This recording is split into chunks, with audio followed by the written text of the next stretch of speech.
No need to whine, it's Whinypaluza. Have some wine and join us on the Whinypaluza podcast with Rebecca Greene.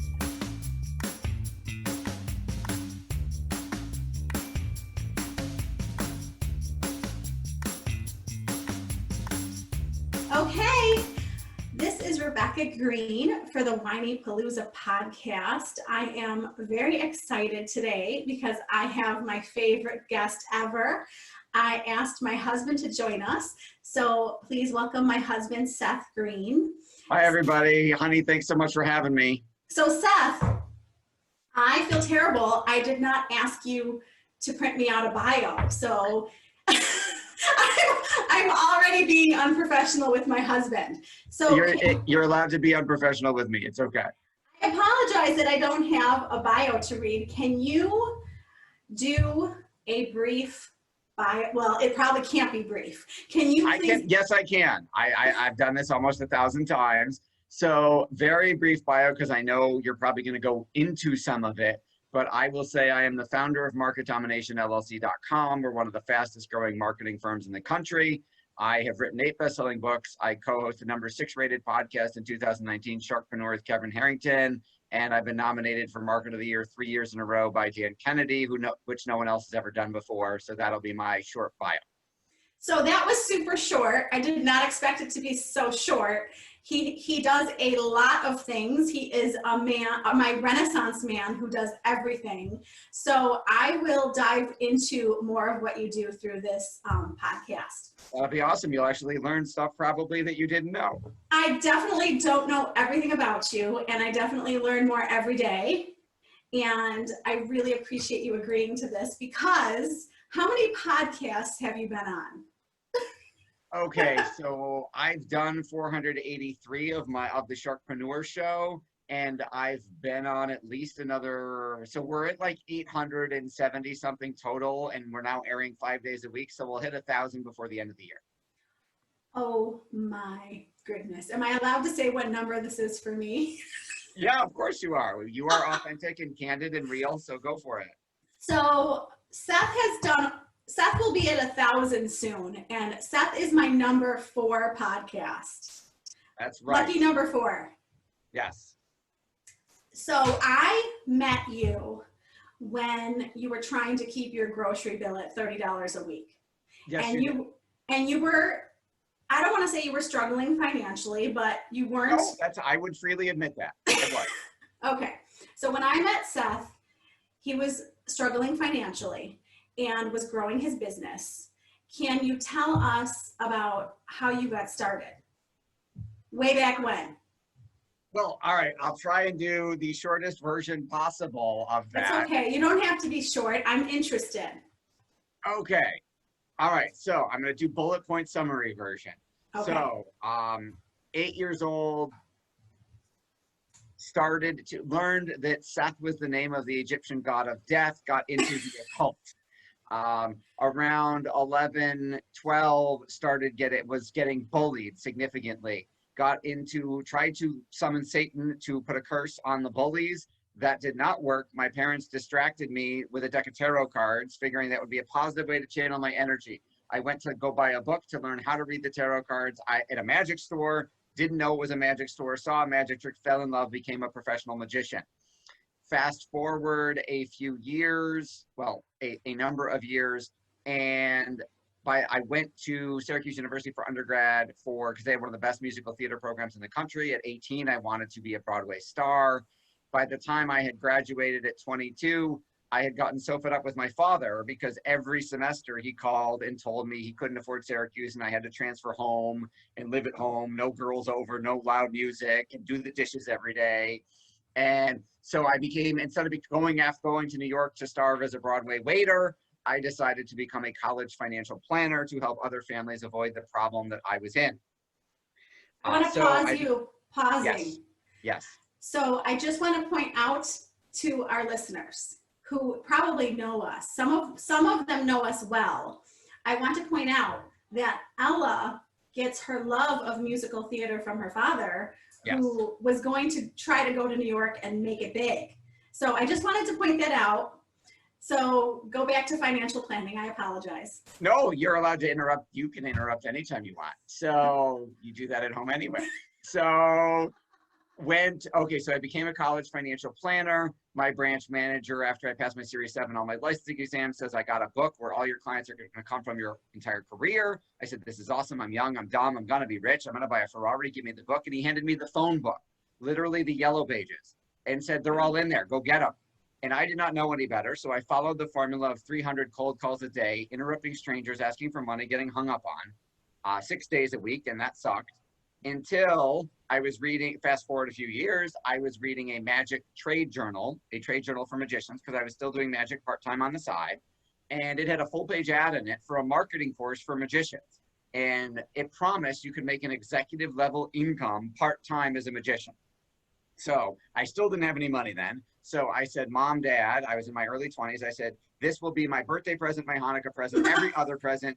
Whole year, you don't have to buy me anything else. Just loan me, just give me the money to buy this thing. Oh.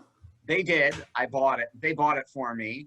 I implemented it in 30 days and became the busiest, most expensive magician in Western New York at the time. I then used my critique certificate to talk to Dave D., the legendary marketer whose course it was. I said, would this work in my real business as a financial advisor? He said, yes. I said, where'd you learn it? He said, the 2 words that changed my life. He said, Dan Kennedy. I started buying every Dan Kennedy book, product, tape, course I could afford until we fast forward a little bit when you and I met. Yeah. And I was still trying to figure it out and make it work. And then we got married, and you quit your job. We bought our first house, and we had our first baby, and you quit your job to be a stay-at-home mom. And I was still cold calling. And I said, just reading this stuff about Dan isn't enough. And I got to do a consultation with him. And he said, the short version was, write me this really big check and I'll change your life. I came home and begged you to borrow the money to write that check. You said no. And I asked you the next day, you said no. I asked you the next day for 30 days in a row, and you kept saying no with more and more words that aren't appropriate for the show. Right, so I'm going to pause you again. Yep. And I'm going to say that I want to remind you in this story that you can't give me a hard time, because I think that I have learned to be persistent from you. So when I'm persistent and relentless, and I say, I want a pool, I want a new house, I want a vacation, and when I say it, I want a dog, I want a dog, I want a dog. So when I do that and I don't drop it, maybe I learned that from the master. Oh my God, so it's come back to bite me. That's great. Okay, so keep going. Thanks, honey. So on day 31, you caved, and you said, you better pray this beep works. So I went to go work for Dan and learn from Dan. And in 2 years, I had gone from the 6,700th last placed rep at AG Edwards to the top 30 nationwide for opening new accounts. I was competing against advisors who had been in business twice as long as I had even been alive. It got me written about in our company newsletter and a whole bunch of other places. My phone started ringing with other financial advisors who saw me written about in trade journals and said, how do I do that? I want to be you. And I faxed Dan and said, what do I do? And he sent me a fax back that said, you start a marketing company and you do it for him. So that year, that year that you gave birth to Max and quit your job, I quit my career at AG Edwards, started my own financial firm and a marketing firm at the same time. Yes. And then that was 07, also the year the subprime bubble burst and the stock market tanked, all at the same time. And 13 years later, we now have a 36-person team at Market Domination LLC. We've served thousands of clients. I still run the financial services practice and still work in that every day too. And it's been an amazing roller coaster journey thanks to you. And I'm all teary because we don't talk about this a lot, but you don't know how thankful I am that you made such a success for yourself and our family and all the people that you're helping. So I'm very appreciative. Thank you. Got me all emotional. I've told this story so many times, I've detached from it, but we haven't, thank you. I thank you for your gratitude. I appreciate that. All right. I have heard it before, but I think you added stuff today. I don't think it's ever exactly the same. No, it is not. And you 'cause pushed you gotta keep it fresh if you're gonna tell it 1,000 times. Yes, so you're probably tired of telling it. I don't think that even covers your resume. It doesn't, Okay, but that's okay. so that's 2 businesses. Okay, I'm going to take it further. Are you able to tell us all of your businesses? Can you tell us more? There's more. There is, sure. So we have a separate division. So we have another company that is a publishing and podcasting company. Yes. Which thank you for being a client of. Yes. And we have a software company where we license the software that we created to run our business to help other agencies run theirs. We have a separate business that's just college planning, where we're helping other financial planners help more people get through college without debt. And then I also have negotiated over the years. We have partnered with a number of our marketing clients. So I own percentages of, which I learned from Kevin Harrington. I've learned to take equity in other people's companies in exchange for reduction in marketing. So I own pieces of quite a few other companies that we market and then get a cut of the revenue we create. Okay, I didn't know that. No, we do not have time to go into that entire list. Okay, you don't have to. I didn't know that. I knew that I was going to learn stuff today. So what I wanted to point out, because there are probably mostly, from my end, there's a lot of parents who are going to be listening to this. Correct, And that is your target demo. Yes, so the reason I'm pointing that out to you is because I know that your father frustrated you in college because he was so stressed out about paying for Syracuse, okay? Yes. So I want to fast forward to today. And what I have learned about you is that you have taught me a lot about college and paying for college, and a lot of stuff that I had no idea about, and a lot of stuff that other people don't have any idea about. So what people don't know is that one of your main goals is to help people afford college. So correct, and not to save for college, but to save on college, literally to make college cost less. Oh, we wow. had an example that I've mentioned at dinner the other night of a girl who was going to Boston University, and her parents thought that because they had enough money to pay for it saved up, they were fortunate, that they shouldn't fill out financial aid forms because, well, we have all the money. What do we need financial aid for? Which is what I thought. That's what I thought. Well, they missed that. Well, we're fixing that. They hired us to fix that situation, and it turns out we're going to save them $36,000 a year, because even though they had the money saved up, they still qualify based on their tax return and some other things for almost a 50% discount on tuition. So they're not going to have to spend all the money they saved. And some of it is going to go to the younger brother who now will get to go someplace better because of it. So not because I'm trying to give you more business, okay? Obviously, I want you to have more business, but because I care about our listeners, I want to tell people that as his wife, he has taught me so much about college and how to pay for college and how to save on college. So if you have children who are going to be attending college in the future, or are in college, howtofindmoneyforcollege.com. Say it again. www.howtofindmoneyforcollege.com is our website. If they register, they get to watch the 33-minute training video from me about how to pay a whole lot less for college. So I want you to connect with Seth so that he can help you save on college. And I'm saying that because I had no idea that someone like me, for example, could save on college. I just thought I had to save for college. So that's my point. So can you tell us right now what your biggest challenges that you're facing? You know, that's my favorite question when I'm the interviewer. And I would say my biggest challenge now, because every time I get asked that, the answer is different because it changes. I would say my biggest, we're hiring fast enough, because I was taught to hire slow and fire fast. And we are currently rapidly expanding, and I'm trying to find the right people fast enough to fill those roles so that the people who want to hire us don't go away because we took too long to be ready for them. So I would say right now, applying everything I know about marketing and business to a hiring system is probably my biggest challenge right now. So for people who may know somebody or may be somebody, what do you look for in an employee? What are you looking for? So we hire for personality and we train for skill. So some of our best employees are stay-at-home moms. Some of them had no experience in marketing whatsoever, and they didn't need it because everything I do, everything we do is learnable. It's a skill. I learned it. I didn't know any of it when I started. So you can learn it all. We're looking for personality, ambition, culture fit, somebody who's flexible and is going to work hard, and all the jargon buzzwords that everybody says they do, but doesn't necessarily do, but sounds good in an interview.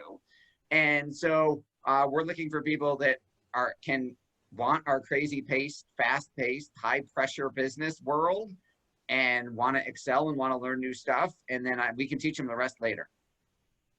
I love it. Great answer.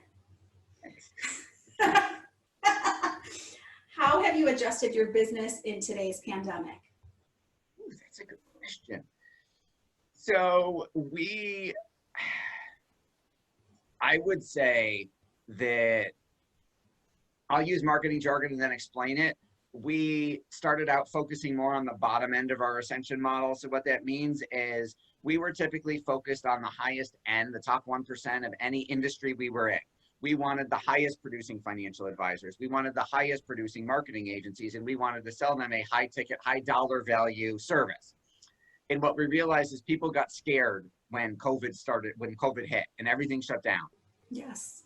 And what happened was people stopped buying and stopped paying. And we realized we needed to come up with, number one, some lower price service offerings that they were more comfortable affording, regardless of who they were. And then we also needed to spin the way we marketed our services. And it wasn't as much about expansion anymore and growth. And this is what we're going to help you grow. It was about survival. So we had to pitch, Yes. We changed the titles of things to like the COVID survival program and stuff like that. And we positioned how we sold it, and making lower price offerings that were positioned as this will help you get through this made a huge difference.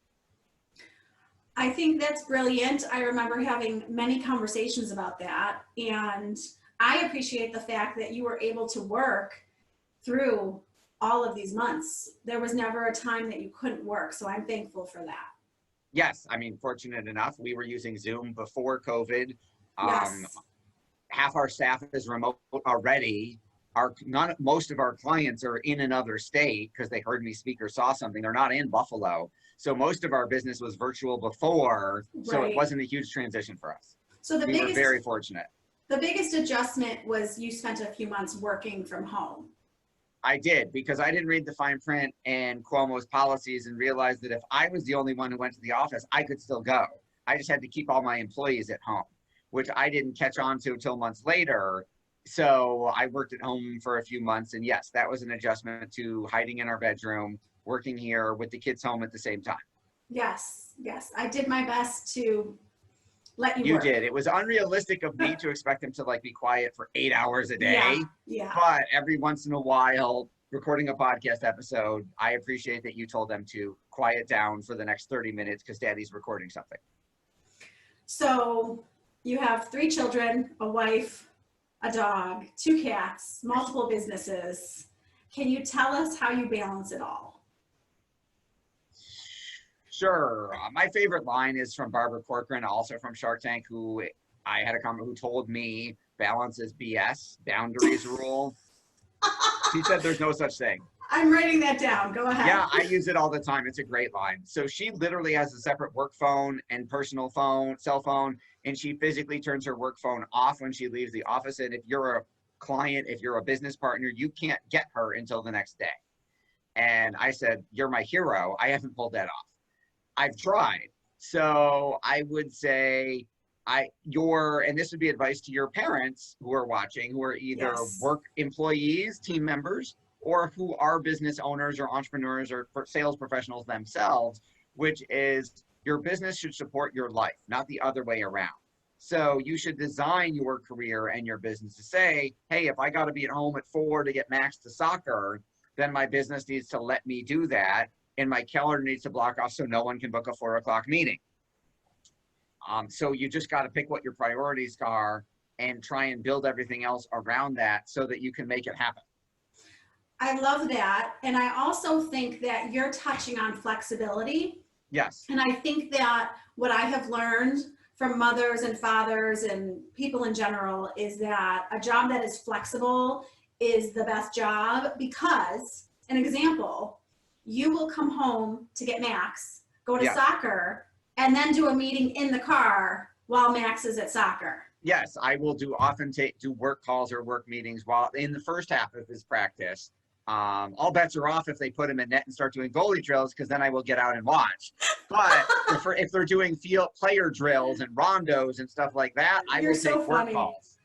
I love how much you love watching him play soccer. I love that. You're a good dad. Thanks. So going with balance, can you tell us what your best coping strategies are? That's also great. Wow, you got a lot of good questions. Okay, what my best coping strategies are. So realizing everything is temporary, whatever it is will pass. We've got 2 different types of punching bags in the basement. Those help. Yes. You know, I'm a martial black belt and go twice a week. Hitting things helps. not real, you know, so in a constructive way, not just randomly punching strangers. So going to Krav twice a week is helping you. Yes, meditating I meditate twice a day. I recently got us a far infrared sauna going, and that helps. So I'm trying to find lots of ways to improve my emotional state and manage the stress. I think you're doing a great job. Well, thank you. You're biased. I hope that you think you're doing a great job. I think I'm doing a pretty good job. Well, we can all grow every day, right? Exactly. Learning every day. Yes. I have a feeling I know what you're going to say, but what inspires you to get up in the morning? Obviously, you and the kids. That's the obvious answer. I would say the ripple effect of the people we help, the business owners we help, and all the clients they touch. Yes. So if I touch one chiropractor, but he touches 1,000 patients, I'm technically helping 1,000 patients. So we have a huge ripple effect. That's what excites me. And then the fact that I'm not only providing for you and the kids, but we're creating jobs. We're feeding 36 other families. We're buying people houses and cars, and they get to make those things happen because of what we do. So I would say you, the kids, and then the ripple effect. So in our marriage, I'm the soft, what is the word that I'm looking for? Sap?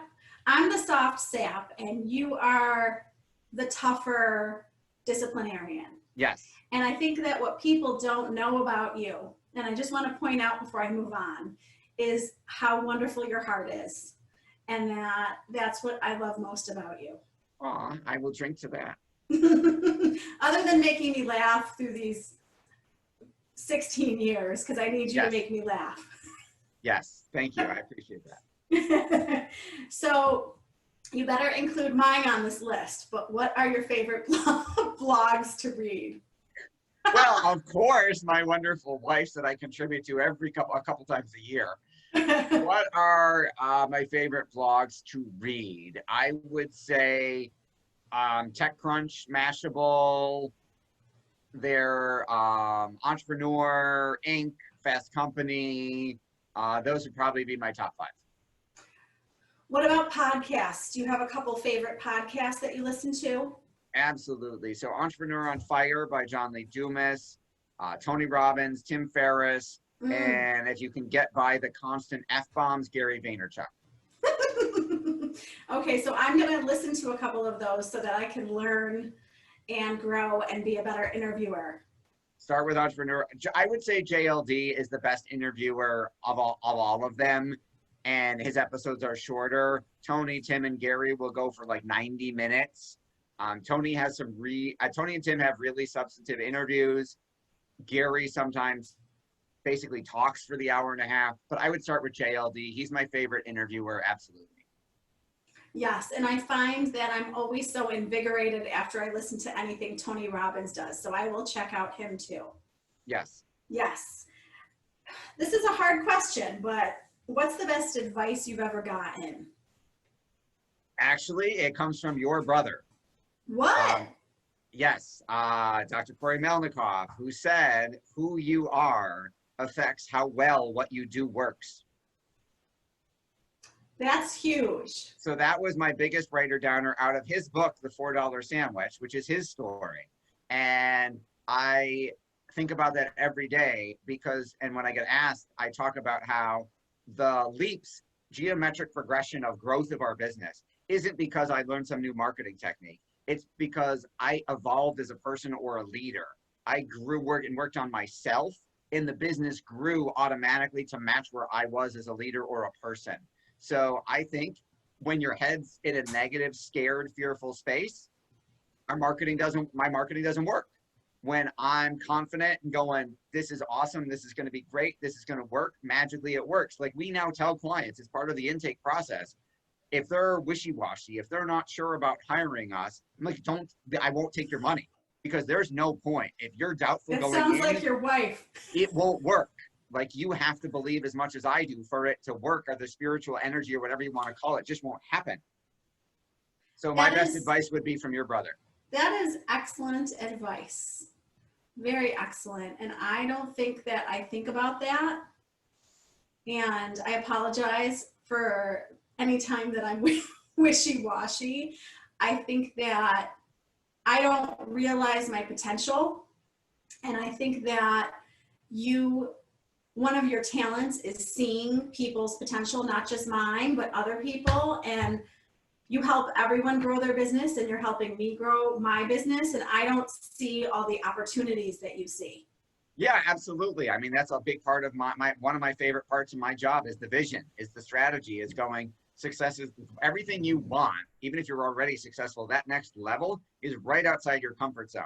And if you're in your comfort zone, you can't see outside of it. I'm the same way. That's why I have, Jarek Robbins, Tony's son, is my coach. And in the last couple of months, he's hit me with stuff. And I'm like, oh my God, I can't believe I didn't even think of that. That's incredible. And he's like, you couldn't see it, but I'm an outsider looking in, and I don't have your mental limitations for your own business, so I can see what you can't see. So you're pointing out that we need to have coaches in our life who are more successful than us to help us see where we can grow. Absolutely. And become even better at what we're doing. Yeah, I'm a junkie for that. I've been obsessed with personal development probably since I was about 12 years old. I read my first Tony Robbins book at 13. That was the first one I ever read and got me hooked. And obviously couldn't afford a coach at 13, but have had many, many, many, many, many different coaches that I have paid over my 20 plus years in business. Which I totally support. I appreciate that. Well, especially when you see the return in our bank account. So I may have like a tiny vision of something, and I may even mention something. And then I have learned to almost, I don't want to say be careful, but be careful is probably, right. Because you will go from 0 to 100 when I'm at 2. Yes, I go off to the races. Which is a wonderful thing. I mean, I think I need that. And I was thinking today that, the corny song, The Wind Beneath My Wings? Yes, of course. So you are the wind because. But sometimes I might blow a little faster or harder than you want. I'm like the turtle. Yes, you're definitely the turtle. And you're like the hare. And you're like, let's go. That is an excellent analogy. Can you tell us how you grow your audience? Because I will learn a lot from this. Wow. So there's so many ways to grow your audience besides just having great content. So, there's a list. You Facebook ads, YouTube ads, Google search, Google display, Google network, Instagram, Twitter, LinkedIn, Snapchat. We don't really do Snapchat or TikTok yet. Direct mail. I would love to learn how to use TikTok in my business because I'm fascinated by it. So TikTok now has an advertising platform. So I just started. My target demographic is not on TikTok, but we do have clients that I could use it for. So we have clients who sell products that a younger demographic would buy.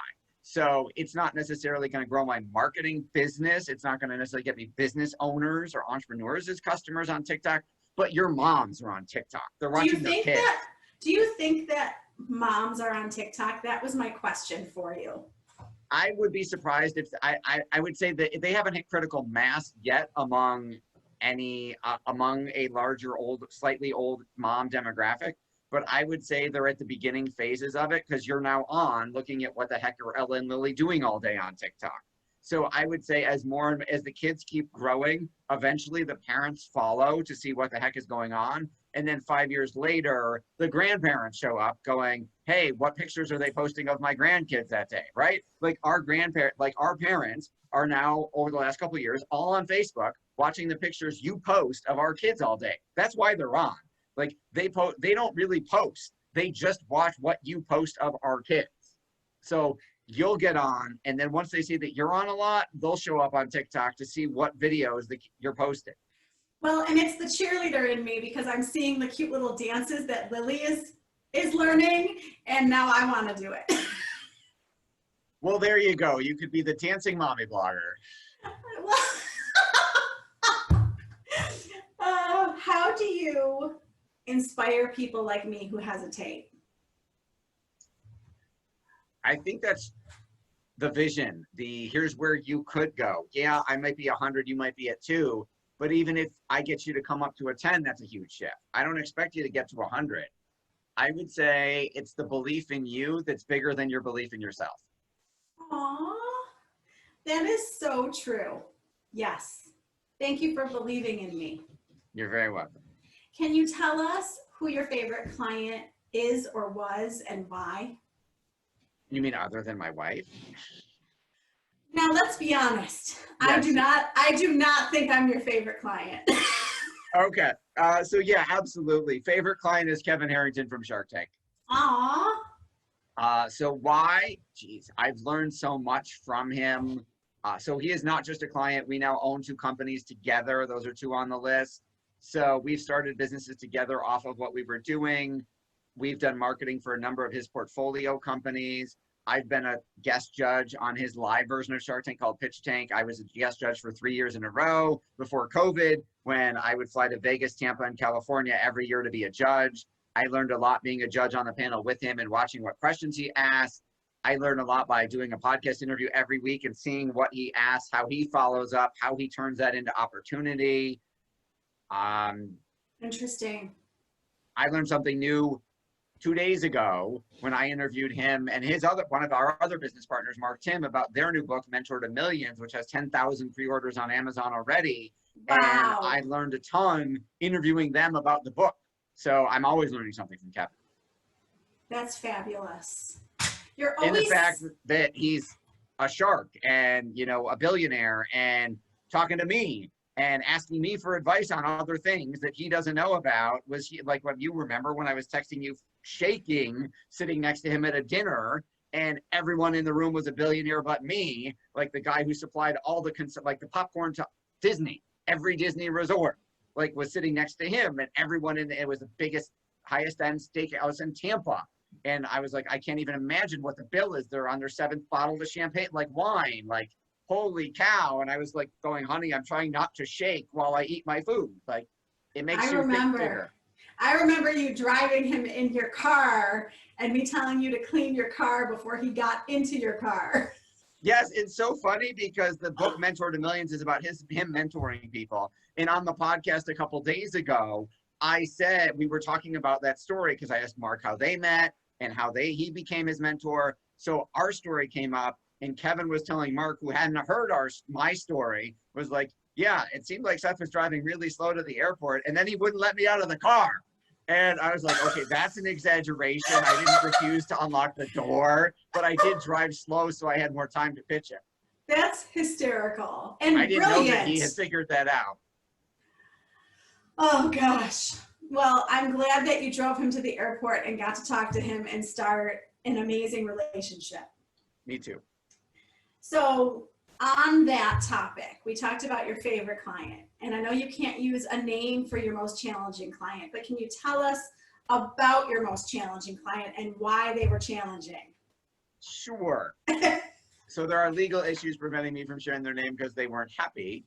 So most challenging was a gentleman who hired us to market his physical product to consumers and then his industry training to his own industry. Other people who did what he did, he was teaching them how to do what he did because he had this special technique and special products that made that better.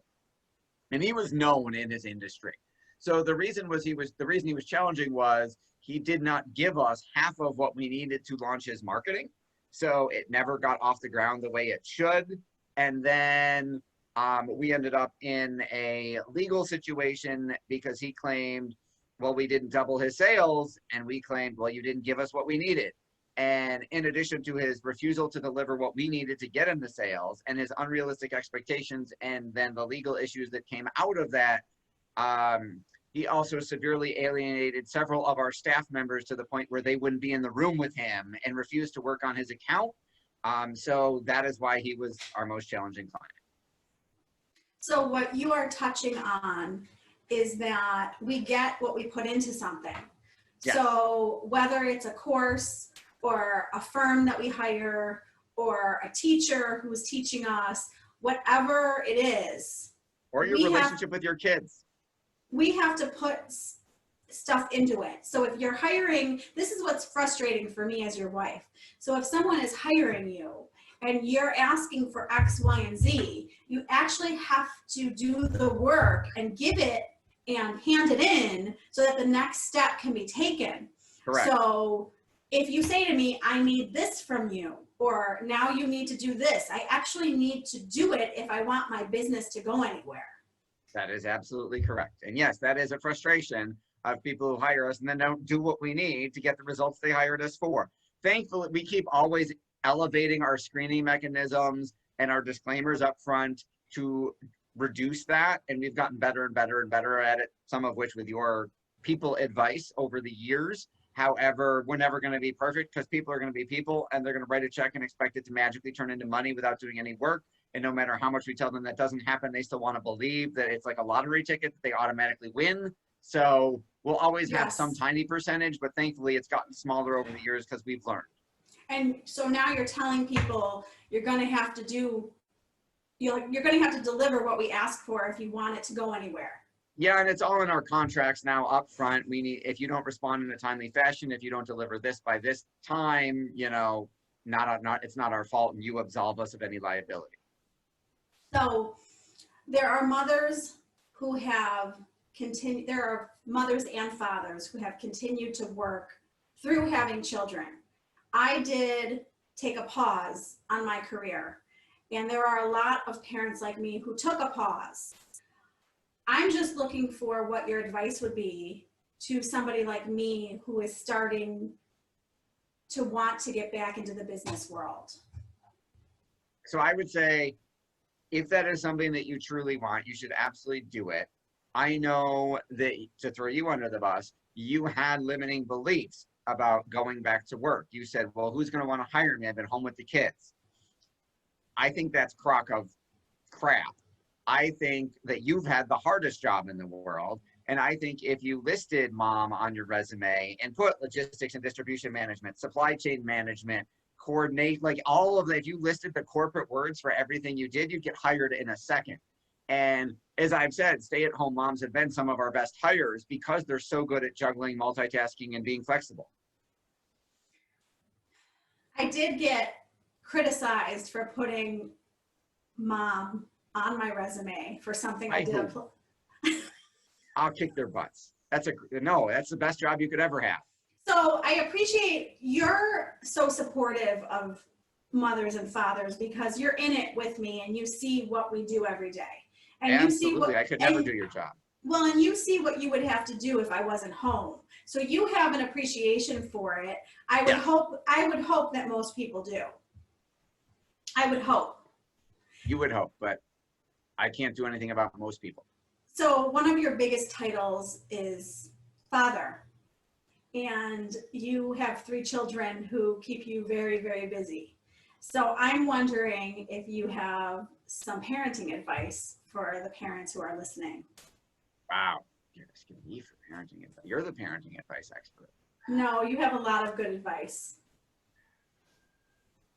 I mean, a lot of it is stuff I learned from you.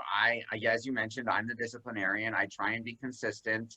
I try and do rewards and consequences, which I learned from you. I try and be flexible. You've taught me to let more stuff go and be more tolerant. You know, I mean, I could remember some of my lowlights in parenting, like trying to physically, you know, years ago, drag Max down the down the stairs to get him to go play in a soccer game. And he didn't want to go. And you were like, dude, you're going to hurt him. You can't fight with him at the top of the stairs. And I was like physically trying to drag him. So that was not one of my proudest moments. So, you know, it's like U8, U10 soccer. I was way too invested in it. I was, you know, they weren't You still are. I know, but I've worked on it. And although he's also elevated, like it isn't so U10, you could say it's not the World Cup, right? It's not college. He's getting closer. Like No. his chances get better each year. So, but I'm still like, I let him skip the other week. Like I was trying to be flexible. I'm trying to learn. I think that the biggest change that you have made over these last 13 years of parenting is your flexibility. And we talk all the time about you seeing things as black and white. And I think I have spent 16 years trying to show you the gray. The pink, yes. And I've been working on that for a long time. I will continue to work on that. Yes, you have been working on me for that the entire time to get me to loosen up more. Well, and I need you because I'm too loose. Also true. I have been trying to tighten you up just a little bit. Oh my God. Can you imagine his soccer attendance without you? He wouldn't be on these teams because he wouldn't have shown up half the time. So he wouldn't have made the better teams. Boy, thank you, honey. You're welcome. I'm going to write that down that you said that. It's recorded. There you go. So you don't necessarily see this, but you do have it all. You have successful businesses, you have successful children, and you have a successful marriage. So how about some advice for a successful marriage? Okay. So successful marriage. So a lot of that comes the same thing: patience, flexibility. Do you want to be right or do you want to be in love?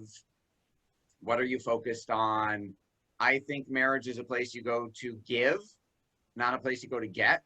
So if you're keeping score, then I did this and she didn't do that. It's a transaction, not a relationship. I think it's not about balance. It's about, hey, if anything, it should be a competition. Who can give the most? And then you gotta take turns saying, okay, it's your turn to take right now. It's your turn to let me help you right now. I think if anything, it's a race to, hey, to donate, to give to the other person. And of course, when that doesn't work so well, it should be a race to say, I'm sorry first. I love all of that. And I am so impressed and more in love listening to that answer. Well, then we could do more episodes. What else do you want to share that I didn't ask you? I got nothing. I mean, you could do 3 days depending on how deep the rabbit hole you wanted to go in terms of business and marketing. So I will say congratulations to you on getting your podcast launched. And I'm getting 4 episodes done. Looking forward to the next 40.